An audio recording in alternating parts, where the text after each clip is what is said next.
They may know the army, and the question is, are you General Kayani's preferred politician? But first of all, people in this country have known me for 35 years. Have I ever been anyone's man? Has anyone ever controlled me? Have I got a price? Can anyone buy me? I'll tell you why I asked the question. Can anyone tempt me with anything? I'll tell you why I asked the question. You've been upfront, critical and vocal about politicians.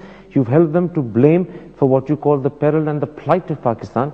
But you aren't critical of the army. And people say, why is he not critical of the army? People have short memories. Before 2008, when this civilian setup came up, I was the most critical opponent of the army, General Musharraf. If you just look back at the criticism, these politicians today who are talking about it were petrified of the army. I was the only one who was taking them on. But you don't criticize General Kayani. Why should I criticize him when in a parliamentary democracy the Prime Minister is the head of state? He has all the authority, he has all the responsibility. If you have a train accident in India, do you criticize the train driver? You go for the minister. One of the strongest points that you make is against corruption. The army has a very major role in Pakistan in corruption, but you don't say a word about the army's corruption. No, but who's responsible for the army's corruption? The Prime Minister.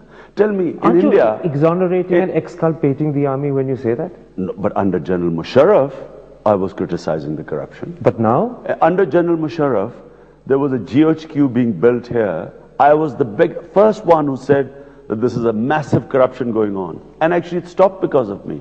Now, this is supposed to be a democratic setup. Either they should say that they are not in charge, they should resign. If they cannot be responsible for what is going on in Pakistan, they should resign.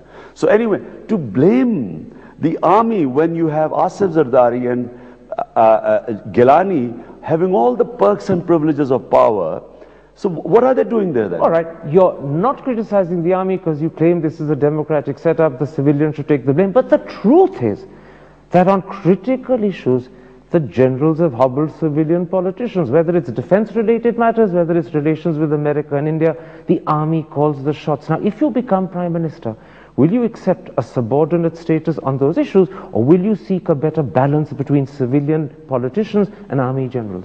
Well, the truth is also that when Zulfikar Ali Bhutto was the Prime Minister, he sacked the army chief, he sacked the air chief.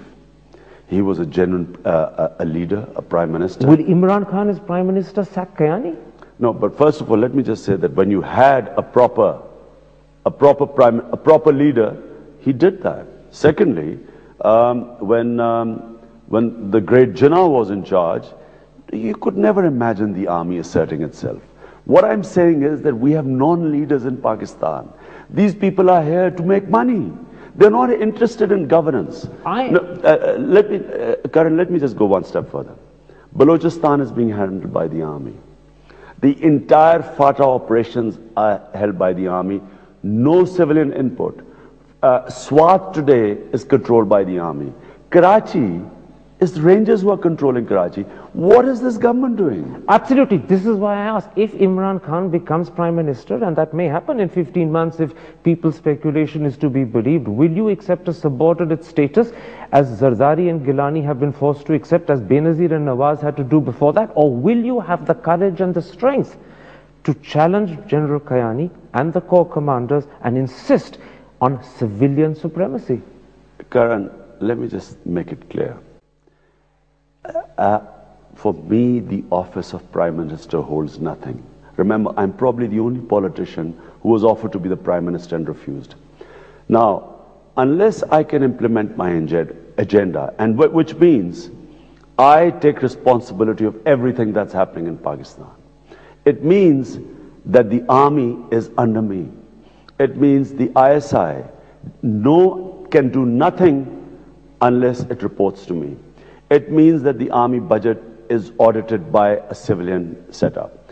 It means that I take responsibility of anything that is happening outside my country. It means I take responsibility that no terrorism will take place from the Pakistani soil. Otherwise, I would resign. In a nutshell, what you're saying, when Imran Khan, or if Imran Khan becomes Prime Minister, he will be General Kayani's boss. He will be any and every army chief's boss. 100%. I have never, ever been controlled by anyone. Okay. The fact that I would be, the people give me a mandate to come to be the Prime Minister, and I'll be someone's puppet. People know me here for 35 years. I have never been controlled by anyone. Imran Khan, let's take a